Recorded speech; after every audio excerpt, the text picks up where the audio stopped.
Episode 51 to 60 अध्याय 51 042 सारा अतीत केवल एक प्रस्तावना है _7 मध्य लेन में पीछे हटने का संकेत भेजें, उसे सावधान रहने की चेतावनी दे तथा स्कैनर को सक्रिय करके जांच करें कि क्या दुश्मन के समर्थन में कोई वार पीछे छोड़ा गया है।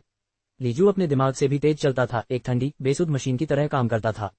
साइड से घूमे, सबसे पहले उनके उच्चतम आउटपुट वाले ऐड को बाहर निकालें, इसके बाद सपोर्ट में कोई समस्या नहीं होगी। उन्होंने निचली लेन पर सफलतापूर्वक बढ़त हासिल कर ली, मध्य, ऊपरी और बॉट लेन में तेजी से गति बदली।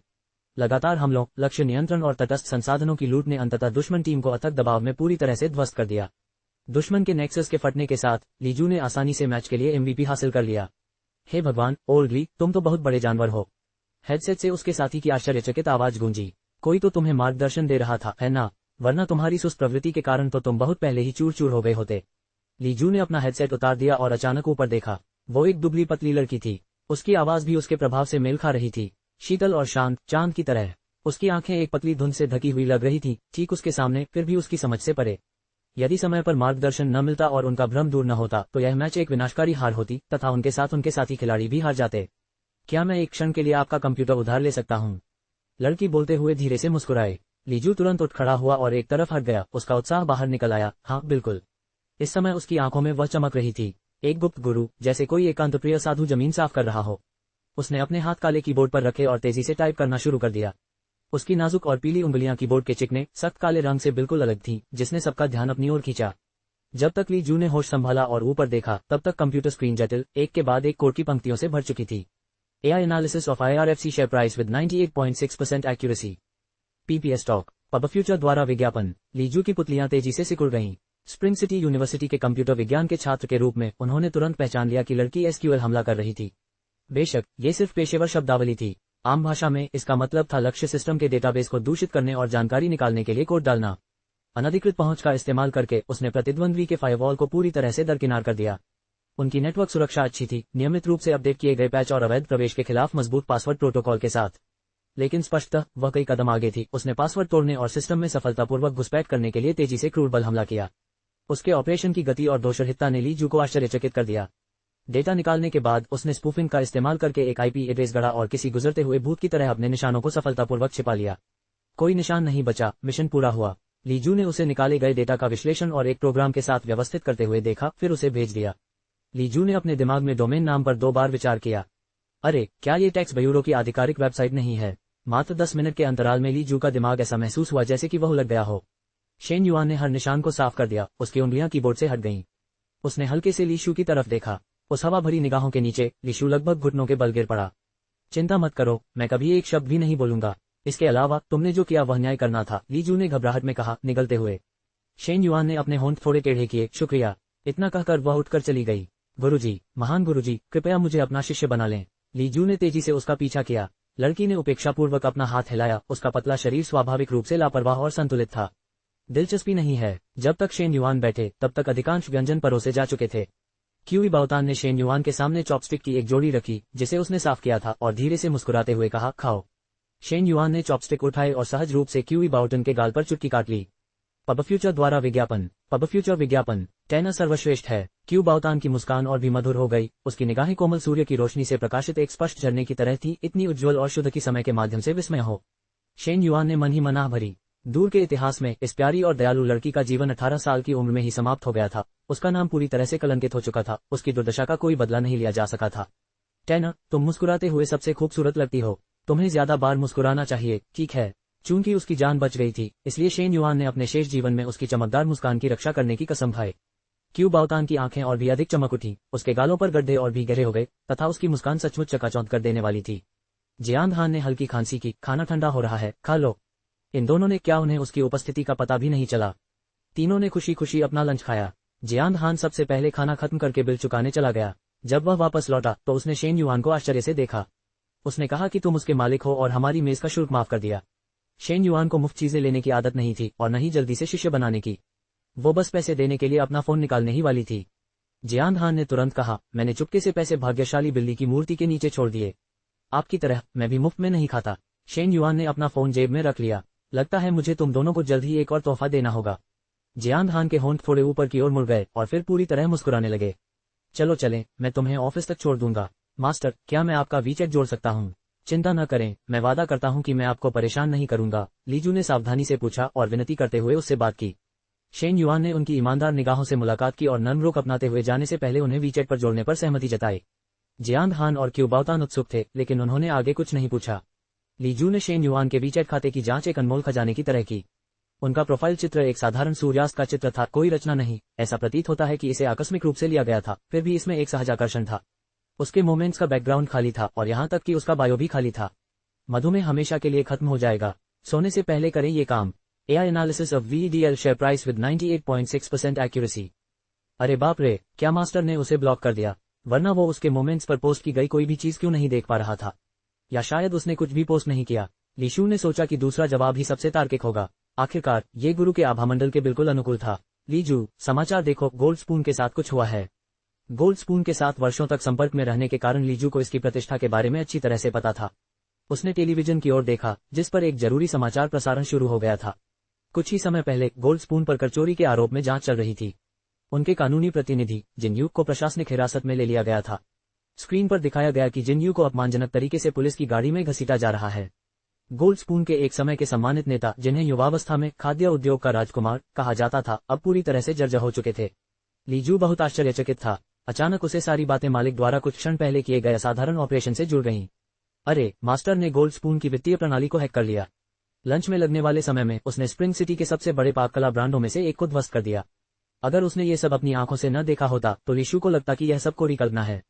मास्टर इस उपाधि के पुनर्तः हकदार थे, दोषरहित निष्पादन, अदृश्य निशान तथा नुकसान को समाप्त करते हुए लोगों को न्याय दिलाना। इस समय लीजू शेन युआन के प्रति अत्यधिक प्रशंसा से भर गया। वह सिर्फ एक गेमिंग प्रतिभा नहीं थी, वह एक शीर्ष हैकर थी। मैंने कभी नहीं सोचा था कि जिनयू इस तरह का व्यक्ति था। क्या आपको लगता है कि उसने किसी को नाराज कर दिया? कंपनियों के लिए कर संबंधी मुद्दे असामान्य नहीं है। व्यापारिक परिस्थितियां हमेशा स्पष्ट नहीं होती। ये सामान्य कर को प्रबंधन नहीं है। उसने देश के पैसे की हेराफेरी करने के लिए नीतिगत खामियों का फायदा उठाया। ये बहुत गंभीर मामला है। मेरे शब्दों पर ध्यान दीजिए, वह सदियों तक सलाखों के पीछे सड़ता रहेगा। हम आम लोग जो मामूली कमाई करते हैं फिर भी समय पर टैक्स चुकाते हैं, और ये अमीर पूंजीपति। टैक्स चोरी, क्या मजाक है? उनके चारों ओर गर्मागर्म बहस की आवाजें गूंज रही थीं। लीजू जितना अधिक सुनता गया उतना ही अधिक उसकी पीठ पर ठंडा पसीना आने लगा। उसे एक साथ राहत और थोड़ी बेचैनी महसूस होने लगी। गोल्ड स्पून अपने उद्योग का एक दिग्गज, और यह सब कुछ आकस्मिक कदमों में ही ध्वस्त हो गया। राहत महसूस करते हुए भी लीजू अपने भीतर उठ रहे गुप्त उत्साह को दबा नहीं सका। कोई नहीं जानता था कि गोल्ड स्पून का पतन इसी स्थान पर एक दुबली पतली युवा लड़की के कुछ अनदेखे आदेशों से हुआ था, और लीजू वह एकमात्र गवाह था। अध्याय 52 043 शेन, कृपया एक भाषण का मसौदा तैयार करें। आनंद, हालांकि आज कुछ भयानक हुआ, फिर भी मैं बहुत खुश हूँ। यह मेरे जीवन का सबसे खुशी का दिन है। क्यूई बाओतान शेन युआन की बांह से चिपक गई। उसका चेहरा एक मीठी मुस्कान से चमक रहा था। शेन युआन ने अपने आसपास की नीची जर्जर इमारतों पर नजर डाली। उसकी सुंदर भौहें अचानक सिकुड़ गईं। घर जाओ, सामान बांधो और जितनी जल्दी हो सके चले जाओ। क्यू बाओतान हैरान दिखी। अचानक से आगे बढ़ने का कार्यक्रम क्यों शुरू हो गया? इन पुराने आवासीय क्षेत्रों में कई सुरक्षा खतरे हैं और सुरक्षा उपाय पर्याप्त हैं। बेहतर होगा कि जल्दी से वहां से चले जाएं ताकि मैं निश्चिंत रह सकूं। क्यूई बाओतान की चिंता देखकर शेन युआन ने कहा, मैं झाओ हेंग से आपके लिए एक बड़ी जगह ढूंढने के लिए कहूंगा, इतनी बड़ी कि आप और आपकी मां आराम से रह सकें। क्यू बाओतान विशेष रूप से खुश नहीं दिख रही थी। उसने अपना सिर नीचे कर लिया और उदास हो गई। अनान, तुमने पहले ही मेरी बहुत मदद की है। मैं ये भी नहीं जानता कि तुम्हारा एहसान कैसे चुकाऊं। आप अन्य शोर एंटरटेनमेंट के कर्मचारी हैं। हम इन खर्चों को नोट कर लेंगे और बाद में आपके वेतन से काट लेंगे। क्यूई बाओतान अचानक मुस्कुरा उठे। तो मैं जरूर कड़ी मेहनत करूंगा और कंपनी के लिए ढेर सारा पैसा कमाऊंगा। अच्छा। शेन युआन को अचानक समझ में आ गया कि जोहू के राजा यू ने सुंदरी को मुस्कुराने के लिए अपने जागीरदारों की वफादारी का त्याग कर दिया। इस चमकदार मुस्कान के लिए शायद कुछ भी करना उचित होगा। अनान, मैं फिल्म अकादमी में आवेदन करना चाहती हूँ। क्यूई बाओतान ने अपने होंठ काटे और दृढ़ता से बोली, वाह, ये रास्ता तुम्हारे लिए बिल्कुल सही है। तुमने झाओ हेंग को पहले ही बता दिया है ना? वह तुम्हारे हाई स्कूल की व्यवस्था करने में मदद करेगा। हम राष्ट्रपति झाओ मेरा पूरा समर्थन करते हैं। उन्होंने तो ये भी कहा कि वे मुझे एक ट्यूटर रखने में मदद करेंगे। क्यूई बाओतान बोलते हुए उसकी नाक भावनाओं से भर गई। जिस क्षण कई जियांग ने उसे इमारत से कूदने के लिए मजबूर किया, उसे लगा कि उसकी जिंदगी खत्म हो गई है। 18 वर्षों के जीवन ने उसे केवल कुरूपता और गंदगी ही दी थी, जिससे वह इस दुनिया से पूरी तरह निराश हो गई थी। फिर भी इस दुनिया में अभी भी अच्छे लोग हैं। उसे कितना डर था कि यह सब सिर्फ एक सपना था, कि जब सपना समाप्त हो जाएगा तब भी वह अस्पताल के बिस्तर पर एक बेहोश क्यूई बाओतान के रूप में पड़ी होगी। अनिच्छा से क्यूई बाओतान ने शेन युआन को विदाई दी, घर लौट आया और देखा कि श्रीमती क्यूई पहले ही काम से निकल चुकी थीं और रसोई में खाना बना रही थीं। माँ, आज आप इतनी जल्दी काम से कैसे छुट्टी ले आईं? श्रीमती क्यूई ने कुछ नहीं कहा। कुछ गड़बड़ होने का आभास पाकर क्यूई बाओतान पास गईं और देखा कि उनकी माँ टालमटोल कर रही थी। क्यूई बाओतान ने जल्दी से आगे बढ़कर अपनी मां का हाथ पकड़ लिया और श्रीमती क्यूई अब उसे और नहीं टाल सकी। उनके चेहरे के एक तरफ एक चमकदार हाथ का निशान साफ दिखाई दे रहा था, उनका गाल सूजा हुआ था। क्यू बाओतान की सांसें तेज हो गईं। उसकी आवाज में एक शांत भाव आ गया, ये किसने किया? ये, कोई बात नहीं, माँ गलती से गिर गईं। कोई बड़ी बात नहीं है। माँ, मुझसे झूठ मत बोलो। क्या कोई ग्राहक तुम्हें फिर से परेशान कर रहा था? वह अपनी माँ के चरित्र को जानती थी, डरपोक और ईमानदार, जो धमकाए जाने पर भी अपना बचाव नहीं करती थी। हमेशा कुछ ऐसे मुश्किल ग्राहक होते थे जो अपनी हैसियत जताने के लिए जानबूझकर सफाई कर्मियों को परेशान करते थे। क्यू बाओतान के अंदर क्रोध की लहर दौड़ गई, उसकी आंखें तुरंत लाल हो गईं। नहीं, ऐसा नहीं था। टेंटेंट, यह माँ की गलती है। मैंने गलती से एक ग्राहक का मेकअप खराब कर दिया था। ग्राहक द्वारा थप्पड़ खाना, खैर, यह उचित ही था। श्रीमती क्यूई जीवन भर ईमानदार और आज्ञाकारी रही। जहां भी संभव हो, उन्होंने परेशानियों से परहेज किया तथा संघर्ष के स्थान पर शांति को चुना। मैं अभी तुम्हारे मैनेजर को ढूंढता हूँ। क्यूई बाओतान जाने के लिए मुड़ा। मिसेस क्यू ने जल्दी से उसे पकड़ लिया। टेंटेंट, मत जाओ, मैनेजर ने पहले ही मामला संभाल लिया है। उस ग्राहक को हम नाराज नहीं कर सकते। एक थप्पड़ बस, चलो, बात और बिगड़ने नहीं देते, हम ऐसा बर्दाश्त नहीं कर सकते। ये पहली बार था जब क्यू बाओतान को जिंदगी में बिल्कुल बेबस महसूस हुआ। वह झुकी और श्रीमती क्यू को कसकर गले लगा लिया। क्रोध में भी उसके आंसू उसकी लाल आंखों में ही बंद रहे, कभी बाहर नहीं निकले।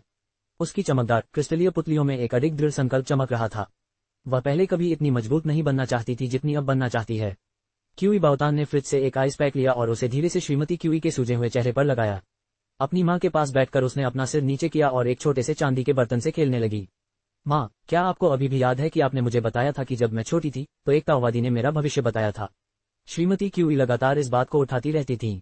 उस समय क्यूई बाओतान ये सुनकर थक चुकी थी और सोचती थी कि उनकी माँ अंधविश्वास की बकवास में बहुत ज्यादा डूब गई हैं। ये सही है, गुरु ने कहा है कि आपकी जन्म कुंडली में स्वर्गीय गुण और चंद्र गुण हैं और आधिकारिक मान्यता भी आपको समर्थन दे रही है। आपके लिए एक नेक जीवन जीना, विपरीत परिस्थितियों पर विजय पाना और प्रभावशाली लोगों से सहायता प्राप्त करना लिखा है। यद्यपि अशिक्षित थी, फिर भी श्रीमती क्यू की स्मरण शक्ति अद्भुत थी तथा उन्हें ताओवादी के शब्द स्पष्ट रूप से याद थे। प्रभावशाली लोग। क्यू बाओतान के होंठ थोड़े ऊपर उठे, उसकी मुस्कान बसंत की हवा की तरह चमक रही थी। अब उसे सच्चे गुरुओं के अस्तित्व पर विश्वास हो गया, क्योंकि वह अपने जीवन के उपकारकर्ता से मिल चुकी थी। श्रीमती क्यू ने आह भरी। लेकिन मैं हमेशा जो कुछ भी तुम्हें बताती हूँ उसका पहला हिस्सा छोड़ देती हूँ। दरअसल मालिक के पास अपनी बात का दूसरा हिस्सा भी था। क्यू बाओतान लगभग इसका अनुमान लगा सकता था।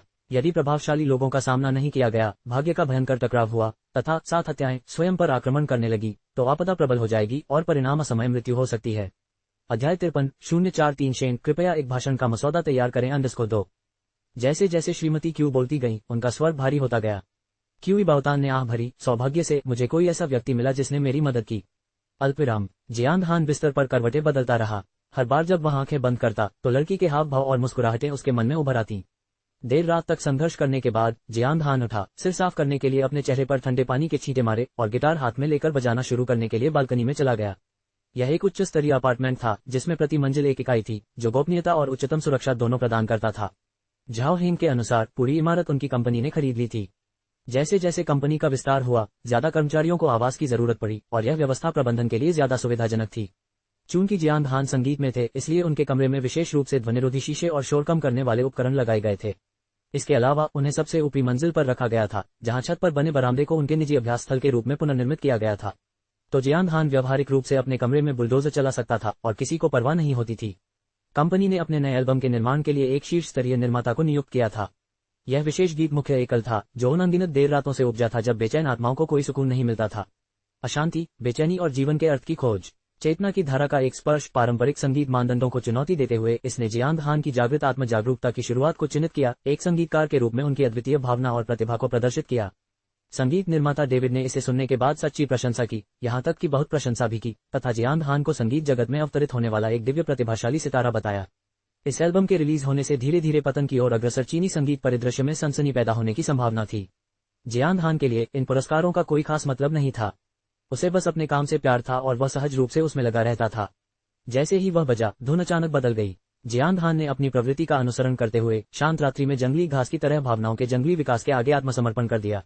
अपने राज्य में वह राजा था। अब कोई संयम नहीं, अब कोई आत्महीनता नहीं। रेशम की तरह नाजुक भावनाएं उसकी उंगलियों के नीचे नोटों में बदल गईं, चुपचाप चांदनी आधी रात में पैदा हुई जहां कोई भी नहीं रुका था।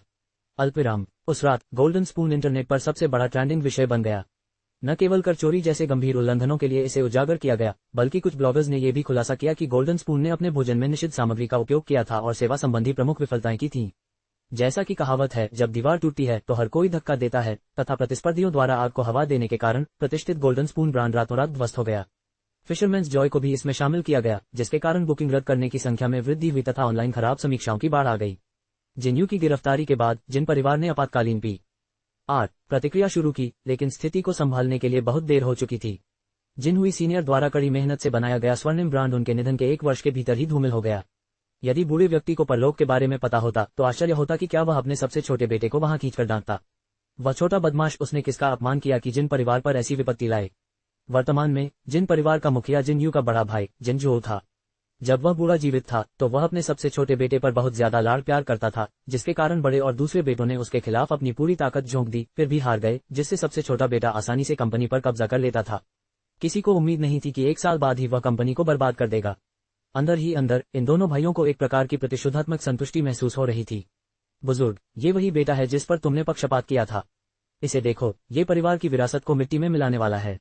श्री जिन, कृपया इस वीडियो को देखिए। सचिव ने जिन जो को एक टैबलेट दिया।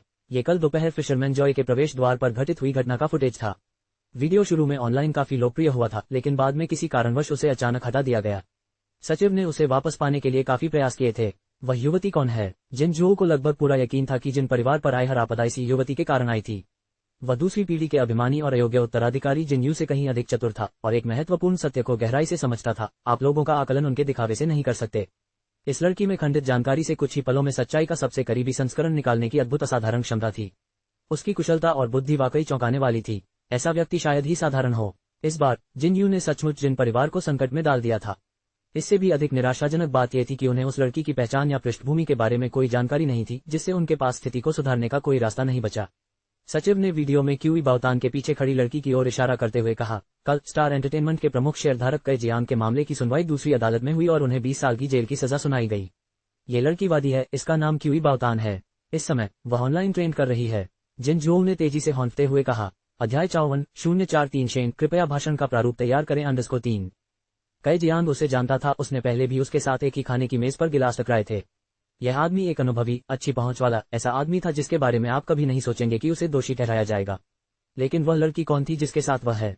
उसकी पृष्ठभूमि कितनी प्रभावशाली रही होगी, जिन जो तो कल्पना भी नहीं कर सकता था। वह पूरी तरह पराजित सा कुर्सी पर धंस गया। साझा की गई महिमा दोगुनी हो जाती है, लेकिन नुकसान दूर दूर तक फैल जाता है। ऐसे क्षण में खुशी मनाने के लिए कोई जगह नहीं थी। मुझे क्यों बाओतान का पता ढूंढूं? जब तक थोड़ी सी भी उम्मीद है, मैं हार नहीं मानूंगा। जिन जो की आंखों में दृढ़ संकल्प की चमक लौट आए। अल्पविराम। शेन युआन ने अच्छी नींद ली और अपनी दिनचर्या का अभ्यास करने के लिए ठीक 5 बजे उठ गईं। नाश्ते के दौरान शेन युआन ने अपना फोन उठाया और उस पर नजर डाली, दिन भर की खबरों को देखने के लिए तैयार। तभी चोंग मिंग ने एक संदेश भेजा, बॉस, वो पूरा गोल्डन स्पून वाला मामला आपका ही था, है ना? जेपीजी का सम्मान करें। एक ही खाने में एक पूरे लिस्टेड रेस्टोरेंट ब्रांड को धूल चटा देना। आप बॉसों के बॉस हैं। आप मेरे आदर्श हैं। चोंग मिंग चापलूसी करने में माहिर था और कोई अन्य व्यक्ति उसकी मीठी मीठी बातों से बहक चुका होता। शेन युआन ने उसे शांत भाव से रोक दिया और समाचार पढ़ना पुनः शुरू कर दिया।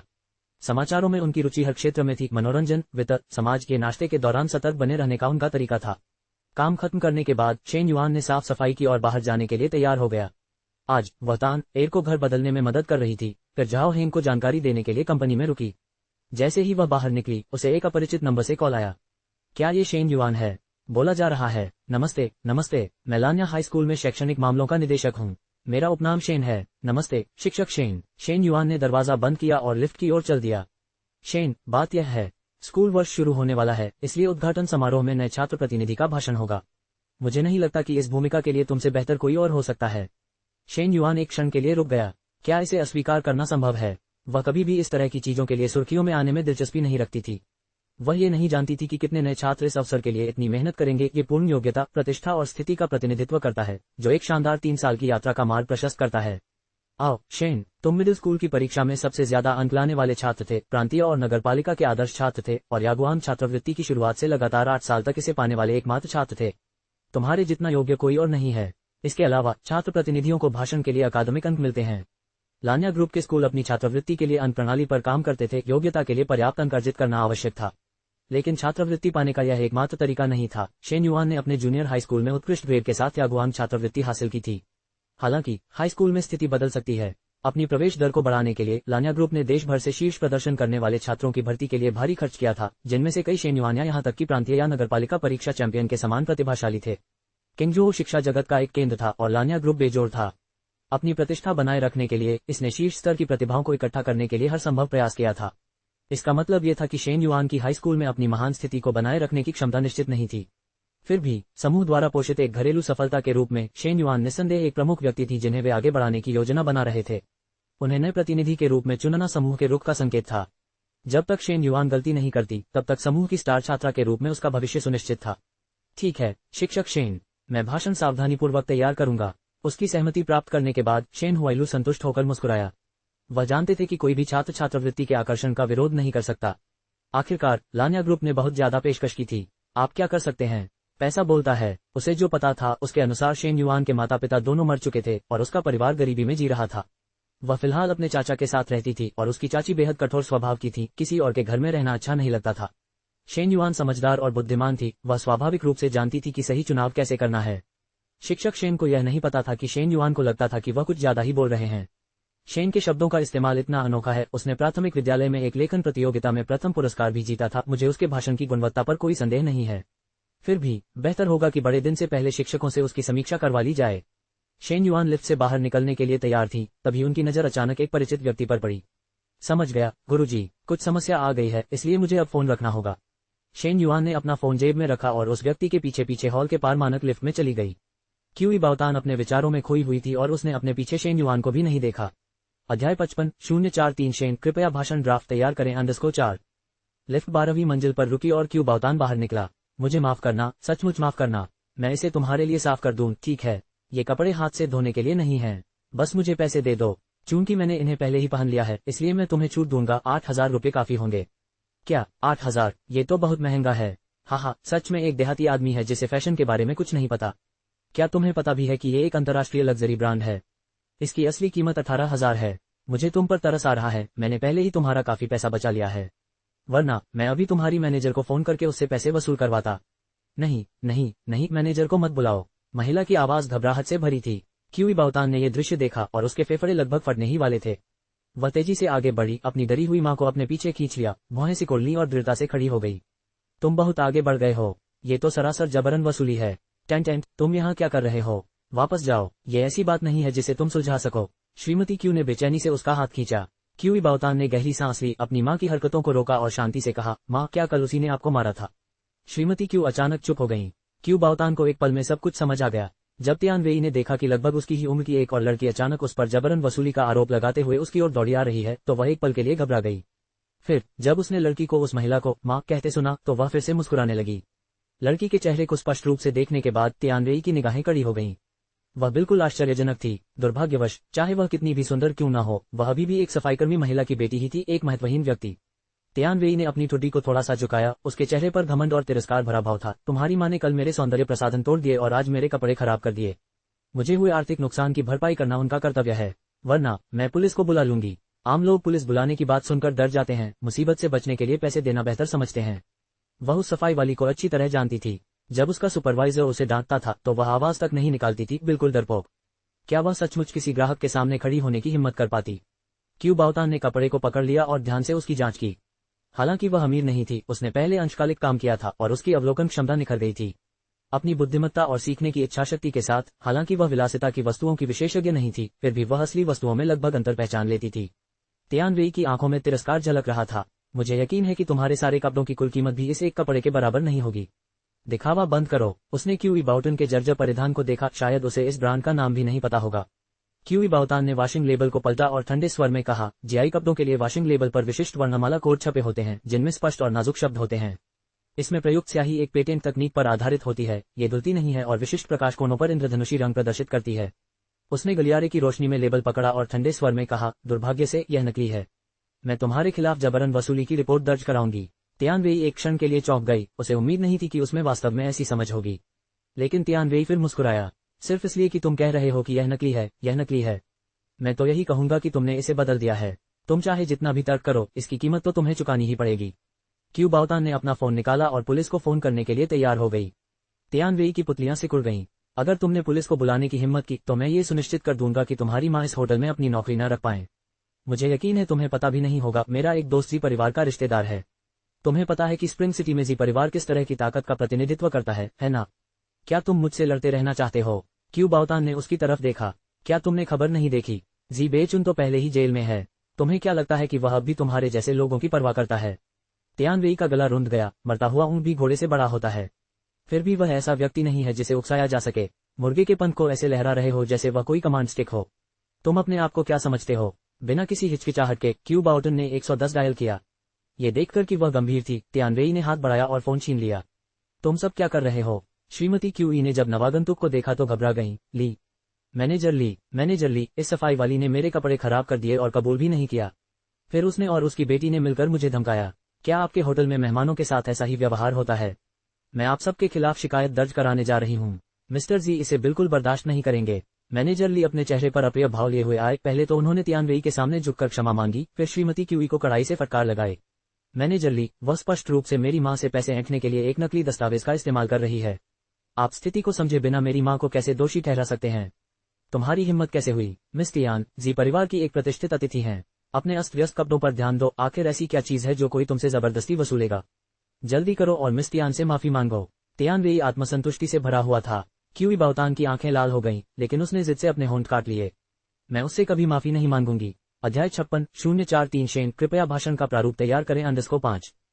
ठीक है, आप अभी बाहर जा सकते हैं। मैनेजर ली ने श्रीमती क्यू की ओर ठंडे स्वर में इशारा करते हुए कहा।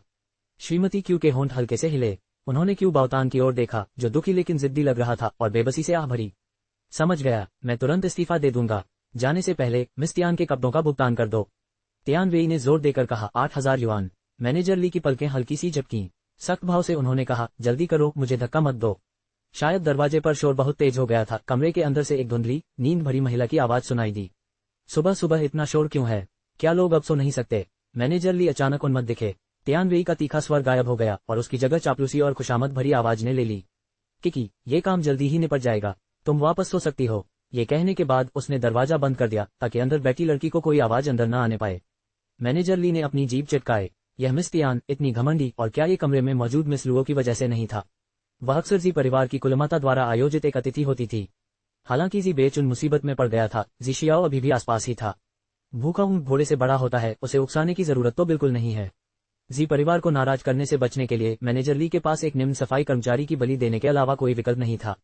बेशक वह मिस तियान के पाखंड के बारे में जानती थी, वह एक चालाक अवसरवादी थी, लेकिन वह ऐसे व्यक्ति के खिलाफ क्या कर सकती थी जो लाभ के लिए शक्ति पर निर्भर था? मैनेजर ली ने सलाह दी, मिस तियान ऐसी इंसान नहीं है जिन्हें हम नाराज कर सकें। अगर आप शांति से रहना चाहती हैं तो मेरी बात मानिए। पैसे दे दीजिए, इसे अपनी बदकिस्मती से बाहर निकलने का रास्ता खरीदने जैसा समझिए। श्रीमती क्यू ने अपने दांत पीसते हुए खुद को दुर्भाग्य के आगे समर्पित कर दिया। हमने कुछ भी गलत नहीं किया है और हम इसका भुगतान नहीं करेंगे, क्यू बाओटन ने अपनी थोड़ी ऊंची करके धार्मिक विश्वास के साथ कहा। अडिग और पीछे हटने से इनकार करने वाला।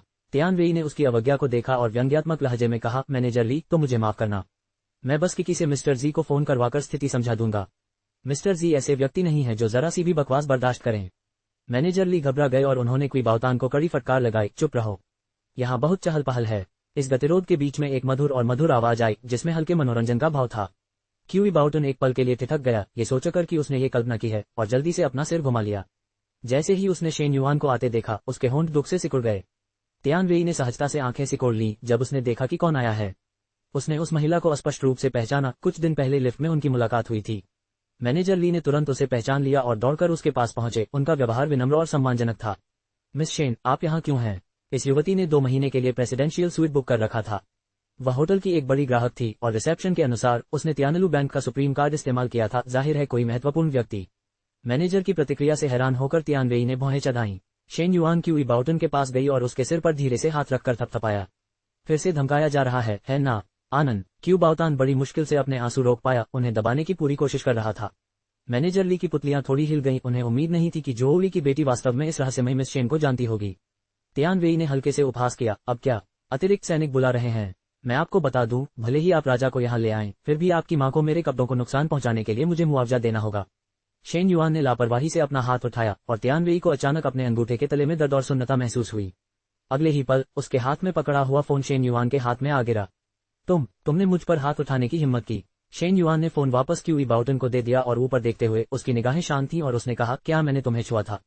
युवती की आंखें धुंध में ढकी हुई लग रही थीं, जैसे प्राचीन बर्फ की परतों पर बिखरी हुई सूर्य की रोशनी जो एक बेचैन कर देने वाली ठंड को प्रतिबिंबित कर रही थी। तियान वेई ने सहज ही अपनी घबराहट महसूस की। अभी अभी उसे सचमुच छुआ नहीं गया था, मानो उसने बस अपने फोन पर से पकड़ खो दी थी और शेन युआन ने उसे पकड़ लिया। क्या तुम उसका साथ देने की सोच रहे हो? बेहतर होगा कि तुम में क्षमता हो, ये सुनिश्चित कर लो। क्या तुमने जी परिवार के बारे में सुना है? मैं जी परिवार के साथ हूँ। टस्क, क्या शोर है? युवती की उदासीन आवाज तिरस्कार से भरी हुई थी। जी परिवार तुम्हें इस तरह घूमने देता है? हास्यास्पद है। तानर, पुलिस को बुलाओ। तियान वेई की पुतलियां तेजी से सिकुड़ गईं, उसकी आंखों में अविश्वास था। तुम सच में जी परिवार की अवहेलना करने की हिम्मत कर रही हो? सही, शेन युआन ने सीधे तौर पर स्वीकार किया। क्यू बाउटन ने तुरंत पुलिस से संपर्क करने के लिए 110 डायल किया। क्यू बाउतान को फोन करते देख तियान वेई घबरा गई।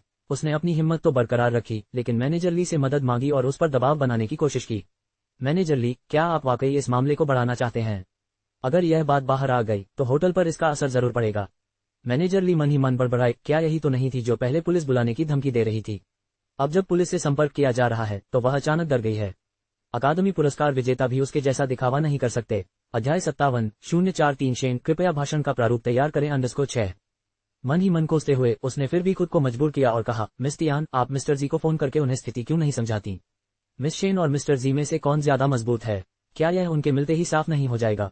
तियान वेई ने भौहें चढ़ाईं। इतनी छोटी सी बात पर वो जी शियाओ को कैसे परेशान कर सकती थी? सच तो यह है कि वो जी शियाओ से पहले कभी मिली भी नहीं थी। अब वह खुद को दो मुश्किलों में फंसा हुआ महसूस कर रही थी। अचानक उसने अपना सिर उठाया और शेन युआन को नाराजगी से देखा। क्या आप वाकई जी परिवार के खिलाफ जाना चाहते हैं? शेन युआन ने भौहें चढ़ाईं। शी बेचुन जेल में है, शी शियाओ उसके केस के लिए वकील ढूंढने में व्यस्त है। क्या तुम्हें लगता है कि वो इतनी छोटी सी बात पर तुम्हारा साथ देगी या तुम्हें थप्पड़ मारकर भाग जाने को कहेगी? मतलब यह है, क्या जी शियाओ जानती भी है कि तुम कौन हो? तुम बस उसके नाम का इस्तेमाल झांसा देने और धोखा देने के लिए कर रहे हो। निर्दयी व्यंग्य से तियान वेई का चेहरा कभी पीला तो कभी लाल हो गया।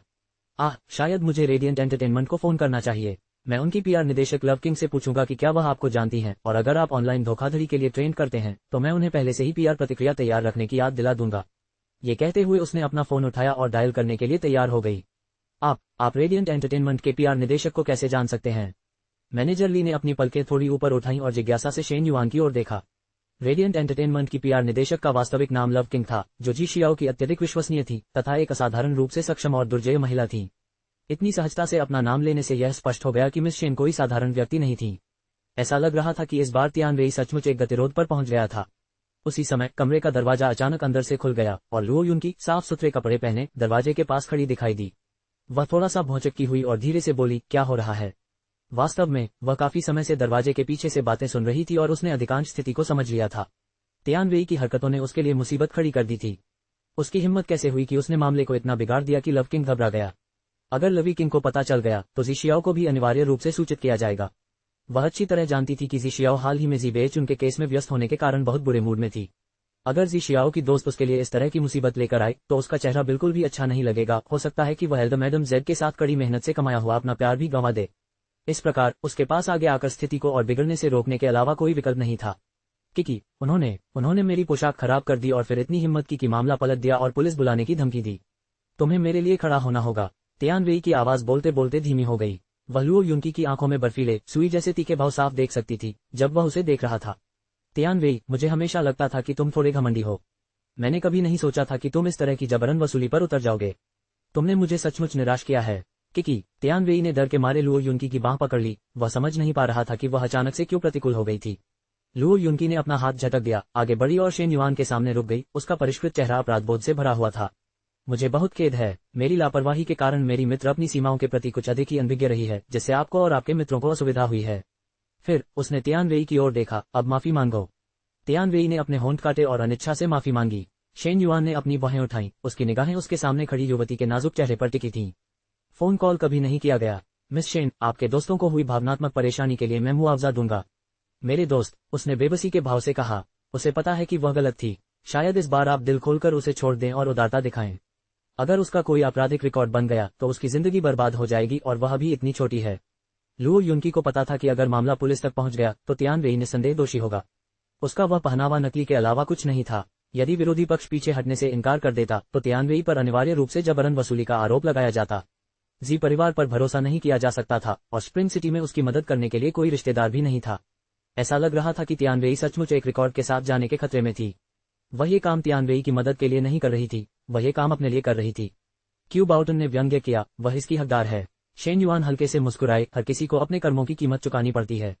अगर इस बार आप उसे बिना कोई सबक सिखाए छोड़ देंगे तो वह फिर से वही गलती करेगी। इतनी नेक बात कहने से तो उसे और भी हिम्मत मिलेगी, है ना? लुओ युनकी ने थोड़ा सा भौहें चढ़ाई। अपनी किस्मत को मत आजमाओ, मैं। जैसे ही तियानवेई आगे बढ़ी, लुओ युनकी ने उसके चेहरे पर थप्पड़ मार दिया। चुप रहो। तियानवेई ने अपना आधा चेहरा शिकायत से ढक लिया। उसकी आंखें शेन युआन को विषैली नजरों से घूर रही थीं। लुओ युनकी ने गहरी सांस ली और दोबारा बोलने ही वाली थी कि पुलिस आ पहुंची। शेन युआन अपनी जगह पर दृढ़ता से डटी रही और पीछे हटने का जरा भी संकेत नहीं दिया। अध्याय 58:043 शेन, कृपया भाषण का प्रारूप तैयार करें अंडरस्कोर 7।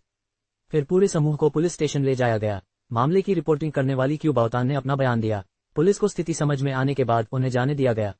उन्होंने वादा किया कि मामले में किसी भी प्रगति के बारे में उन्हें फोन पर सूचित किया जाएगा। जब शेन युआन और क्यूई बाओटन श्रीमती क्यूई के साथ जाने वाले थे तो एक आदमी विपरीत दिशा से आया। Captain Jiang. वहां से गुजर रहे सभी अधिकारी इस आदमी को प्रशंसा भरी नजरों से देख रहे थे। शेन युआन बिना रुके जियांग चेन्यान के पास से चला गया। जियांग चेन्यान रुका और पीछे देखने के लिए अपना सिर घुमाया। लड़की का शरीर पतला और लंबा था, उसके कदम शांत और स्थिर थे, जिससे स्वाभाविक सहजता झलक रही थी। यह उसकी है, वह अंगरक्षक जो उस दिन फेंग युआन के साथ था। कैप्टन जियांग, क्या कुछ गड़बड़ है? साथ आए एक जिज्ञासु अधिकारी ने पूछा। क्या वह उन लोगों में से एक है जिन्होंने मामले की रिपोर्ट की थी? कैप्टन जियांग से मामले का जिक्र सुनकर अधिकारी ने तुरंत जवाब दिया। हाँ, आज सुबह ब्लू स्काई होटल में एक जबरन वसूली का मामला हुआ था। होटल के एक मेहमान ने एक नकली लग्जरी ब्रांड के कपड़े पहनकर होटल के एक सफाईकर्मी को ब्लैकमेल किया था। सफाईकर्मी की बेटी ने पुलिस को बुला लिया। संदिग्ध व्यक्ति निजी तौर पर समझौता करना चाहता था, लेकिन आरोप लगाने वाली महिला ने समझौता करने से इनकार कर दिया। इस मामले में सबूत सीधे हैं और जांच तेजी से आगे बढ़ रही है। कैप्टन जियांग, आपको व्यक्तिगत रूप से हस्तक्षेप करने की कोई जरूरत नहीं है। जियांग चेन्यान ने सिर हिलाया। वह लंबी लड़की, क्या वह आरोप लगाने वाले की दोस्त है? सही कहा, संदिग्ध जी परिवार से अपने संबंधों का दिखावा कर रहा है, लेकिन सच कहूं तो उन्हें जी परिवार की मौजूदा मुश्किल का अंदाजा भी नहीं है। ये तो ऐसी दाल को थामे रखने जैसा है जो टूटने ही वाली हो, अधिकारी ने लापरवाही से कहा। जियांग चेन्यान वहां गया, केस रिपोर्ट की रसीद उठाई और उस पर एक नजर डाली। रिपोर्टर क्यूई बाओटन। ये वही लड़की थी जो उसके बगल में खड़ी थी। जियांग चेन्यान ने एक क्षण सोचा, रसीद वापस रख दी और अन्य काम निपटाने चला गया। लुओ युनकी पुलिस स्टेशन के प्रवेश द्वार पर एक बेंच पर बैठी थी, उसका चेहरा गुस्से से लाल था। पुलिस ने संभवतः तियानवेई के परिवार को पहले ही सूचित कर दिया होगा और स्कूल को भी जल्द ही पता चल जाएगा। ऐसा कुछ होने पर तियानवेई का आजीवन आपराधिक रिकॉर्ड दर्ज हो जाएगा। उसकी मां तियानवेई की मां की वरिष्ठ थी और दोनों परिवार बचपन से ही एक दूसरे को जानते थे। लेकिन अब जब तियानवेई उसके साथ यहाँ आई थी तो वह तियानवेई के माता पिता को ये बात कैसे समझाती? हालांकि तियानवेई ने निस्संदेह ये सब खुद ही किया था, लेकिन लुओ युनकी वास्तव में इसमें शामिल नहीं होना चाहती थी। लेकिन तियानवेई की मां का बड़बोलापन निश्चित रूप से यह खबर हर जगह फैला देगा और तब तक यह उसे परेशान कर देगा। कुछ विचार करने के बाद लुओ युनकी ने जी परिवार से मिलने का फैसला किया। जी परिवार की कुलमाता ने वर्षों से प्रभाव जमा कर रखा था और स्प्रिंग सिटी में अभी भी उसका कुछ नेटवर्क था। अगर वह उससे विनती करे तो तियानवेई को जेल से छुड़ाने का कोई रास्ता हो सकता है।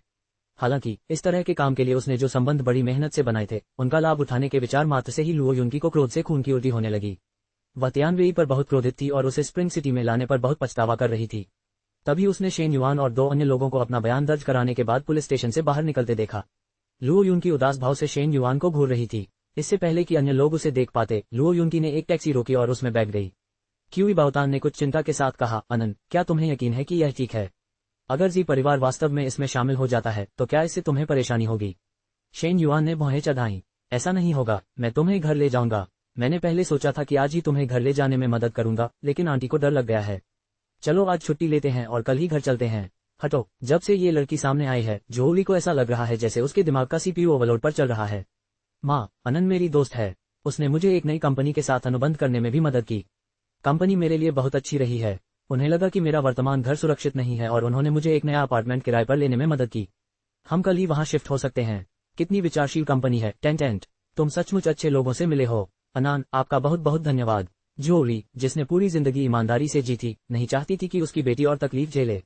हालांकि वह उसकी मदद करने में असमर्थ थी, लेकिन ये देखकर कि कोई और उसकी बेटी की मदद करने को तैयार है, जोली का दिल कृतज्ञता से भर गया, यहाँ तक कि वह घुटनों के बल झुककर धन्यवाद देना चाहती थी।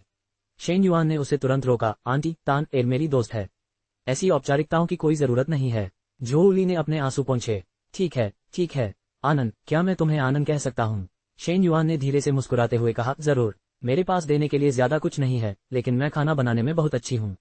अगर आपको कोई आपत्ति न हो तो अक्सर हमारे घर आइए, मैं आपके लिए स्वादिष्ट खाना बनाऊंगी। तब तो मुझे बहुत अच्छा लगेगा। घर जाने के लिए टैक्सी पकड़ते समय वे तीनों बातें करते और हंसते रहे। जोली वापस आकर आराम नहीं कर पाए। उसने तुरंत सामान पैक करना शुरू कर दिया। उसे शेन युआन का समय बर्बाद होने का डर था। उसने आज ही जाने की जिद की। शेन युआन ने झाओ हेंग को फोन किया और उसे एक ड्राइवर भेजने के लिए कहा। जैसे ही झाओ हेंग ने ये सुना चून की बॉस ने ये कहा था, वह स्वयं गाड़ी चलाकर वहां पहुंचे और उनके चेहरे पर कान से कान तक मुस्कुराहट आ गई। माँ और बेटी के पास ज्यादा सामान नहीं था, सब कुछ एक ही गाड़ी में समा गया। नए अपार्टमेंट में जाने के बाद जोली को अपनी आंखों पर यकीन ही नहीं हुआ। उसने जिंदगी में कभी सोचा भी नहीं था कि वो इतने आलीशान घर में रह पाएगी।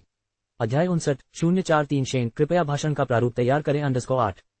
आह भरते समय किसी ने दरवाजा खटखटाया। जोली ने पास जाकर दरवाजा खोला। दरवाजे पर एक युवक खड़ा था, जिसके चेहरे पर एक सख्त भाव था और वह बेहद खूबसूरत लग रहा था। तुम हो? जियांग हान ने फलों का एक थैला पकड़ा और धीरे से बोला, आंटी नमस्ते। मेरा नाम जियांग हान है, मैं बाउटन का सहकर्मी हूँ। ओह, तो आप टेंटेंट के सहकर्मी हैं। कृपया अंदर आइए, कृपया अंदर आइए। घर अभी भी थोड़ा गंदा है क्योंकि हम अभी अभी यहाँ आए हैं। मुझे उम्मीद है कि आपको कोई आपत्ति नहीं होगी। बिल्कुल नहीं। जियांग हान ने आगे बढ़कर फल नीचे रखा और तुरंत सफाई शुरू कर दी। बाउतान और मिस शेन यहाँ नहीं है? जियांग हान ने लापरवाही से पूछा। ओह, वे दोनों किराने का सामान खरीदने सुपरमार्केट गए थे, उन्हें जल्द ही वापस आ जाना चाहिए। अरे नहीं, तुम्हें घर का काम नहीं करना चाहिए। कृपया सोफे पर बैठ जाओ और आराम करो। जियांग हान मुस्कुराया, आंटी मैं ऊपर ही रहता हूँ, अगर आपको कभी मदद की जरूरत हो तो मुझसे पूछने में संकोच न करें। जोली जियांग हान की मुस्कुराहट से चकित थी और जब तक वह होश में आई, जियांग हान पहले से ही कपड़े से खिड़कियां पहुंच रहा था। जोली को आज कई बार ऐसा महसूस हुआ कि वह भावुक हो गया है। टेंटेंट वास्तव में सबसे अच्छे लोगों से मिलता है। एक मनोरंजन कंपनी के अध्यक्ष झाओ हेंग ने तो खुशी खुशी उनके लिए मजदूर और ड्राइवर का काम भी कर लिया था। अगर बात फैल जाती तो कौन यकीन करता। आज बड़े सुपरमार्केट की खरीदारी यात्रा ने झाओ हेंग को थका दिया था। किसी ने हल्के से उसके कंधे पर थपथपाया, तुम्हें और अधिक व्यायाम करने की जरूरत है। इस गति से तुम्हारा स्वास्थ्य खराब हो जाएगा और गुर्दे खराब हो जाएंगे। धिक्कार है बॉस, मुझे इस तरह मत डराओ। झाओ हेंग ने झटके से अपना सिर ट्रंक के ढक्कन से टकराया, उसका सुंदर चेहरा दर्द से मुड़ गया। स्वास्थ्य आपकी क्रांति का आधार है, अच्छी तरह व्यायाम करें और मैं अगली बार आपकी जांच करूंगा। बॉस, आप मेरा शोषण कर रहे हैं, मुझे शारीरिक और मानसिक दोनों तरह से निचोड़ रहे हैं। कंपनी का प्रबंधन पहले ही काफी थका देने वाला है और अब मैं अकेले में भी आराम नहीं कर सकता। बॉस, आप तो एक बेरहम पूंजीपति हैं। आपकी तुलना में 996 और 007 व्यावसायिक प्रथाएं भी दयालु प्रतीत होती हैं। झाओ हेंग पूरे रास्ते बड़बड़ाते हुए अंततः घर पहुंचे। जोली ने बहुत सारे व्यंजन पकाए और वे पांचों लोग संतोषजनक भोजन के लिए मेज के चारों ओर एकत्रित हुए। चलो पत्थर कागज कैंची खेलते हैं, हारने वाला बर्तन धोएगा। शेन युआन ने जोली से आग्रह किया कि वह अपने कमरे में जाकर आराम करे, इतना बड़ा भोजन तैयार करना सबसे कठिन काम था। झाओ हेंग अपनी किस्मत आजमाने के लिए उत्सुक था, वह इस तरह के खेल में कभी नहीं हारा था। शेन युआन ने क्यूई बाउटन के साथ एक नजर का आदान प्रदान किया, जिसने एक भान उठाई और हल्के से मुस्कुराया। उनके सामने जियांग हान ने चुपचाप अपनी नजरें नीची कर लीं। अंत में झाओ हेंग हार गया। अरे, क्या मैं सचमुच इतना बदकिस्मत हूँ? झाओ हेंग ने असहमति जताते हुए कहा, नहीं, चलो फिर से चलते हैं, 3 में से 2 सर्वश्रेष्ठ। 3 और राउंड हारने के बाद झाओ हेंग ने अपने अस्तित्व पर सवाल उठाना शुरू कर दिया। संदेह से उसने अपने सामने बैठे 3 लोगों की जांच की। तुम लोग एक गिरोह बना रहे हो, है ना? अपनी योजनाओं के लिए मुझे ही निशाना बना रहे हो। शेन युआन ने शांति से कहा, क्या बात है, हार बर्दाश्त नहीं कर सकते? किसने कहा कि मैं हार बर्दाश्त नहीं कर सकता? ये तो बस बर्तन धोने जैसा है, यह कोई बड़ी बात नहीं है। झाओ हेंग हठपूर्वक बर्तनों से जूझने के लिए रसोई घर में चला गया। जैसे ही झाओ हेंग चले गए, क्यूई बाउतान अपनी हंसी रोक नहीं सकी। अनान, क्या हम राष्ट्रपति झाओ के साथ बहुत अन्याय कर रहे हैं? शेन युआन ने भौहें चढ़ाई, उसकी होने वाली पत्नी इसके लिए मुझे शुक्रिया अदा करेगी। उस रात की सभी बातों में से जियांग हान ने केवल उस एक वाक्य को ही आत्मसात किया। अल्पविराम। क्यूई बाउतान के घर से निकलने के बाद झाओ हेंग शेन युआन को वापस होटल ले गया। बॉस, क्या मैं आपके लिए एक बेडरूम वाला अपार्टमेंट खरीद दूं? हर समय होटल में रहना व्यवहारिक नहीं है, चलो इसे अभी के लिए छोड़ देते हैं, मैं वैसे भी जल्द ही निकल जाऊंगा। झाओ हेंग ने स्टीयरिंग व्हील को और कसकर पकड़ लिया। कब? अगले कुछ दिनों में। स्कूल की अवधि शुरू होने से पहले शेन को जोकिन की जटिलताओं से निपटने के लिए पर्याप्त समय आवंटित करने की आवश्यकता थी। प्लेटिनम, हे कियान, शेन युआन ने उदासीनता से कहा, मेरे लिए उस पर नजर रखना। झाओ हेंग ने मक्खी की तरह उत्साह से अपने हाथों को रगड़ा, क्या हम उसे नीचे ले जा रहे हैं?